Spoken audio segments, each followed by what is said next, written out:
শুধুমাত্র একটি গুনাহ গীবতের কথা যদি আমরা বলি, কারোর অগোচরে যদি আমি দিনে একটি গীবত করি, সারা দিনে মিলে যদি আমি একটি গীবত করি কারোর পেছনে তার কোনো মন্দ দিক নিয়ে আলোচনা করি বা এমন কোনো কথা বলে যেটা শুনলে তিনি কষ্ট পাবেন, তাহলে সেটা গীবত হলো। আর একটি গীবত যদি আমি দিনে করি তাহলে বছরে 365 গীবত হয়। আর যদি আমি 65 বছর বেঁচে থাকি তাহলে 365কে 65 দিয়ে গুণ দিলে 23,000-এরও বেশি, 23,725টি গীবত হয়।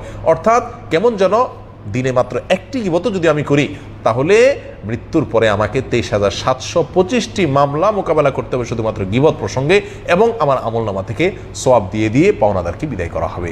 আর যদি একাধিক গীবত করি তাহলে তার সংখ্যা কোথায় গিয়ে দাঁড়াবে সেটা চিন্তা করার বিষয়। সম্মানিত ভাই বন্ধুগণ, কিয়ামতের দিনে আল্লাহ সুবহানাহু ওয়া তাআলার সম্মুখে ন্যায় বিচার যেদিন প্রতিষ্ঠিত হবে, সেদিন রক্ষা পাওয়ার কোনো সুযোগ নাই, কোনো ছল ছাতরি কাজে আসবে না, কোনো ঘুষ চলবে না, কোনো উকিলের ওকালতি চলবে না।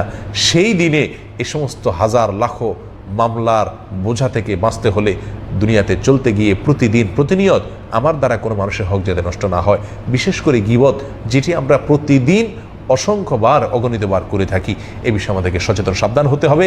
তাহলেই কিয়ামতের ময়দানের মামলার ভয়াবহ বেড়াজাল থেকে আমরা রক্ষা পাবো। আল্লাহ তাআলা আমাদের সবাইকে তৌফিক দান করেন।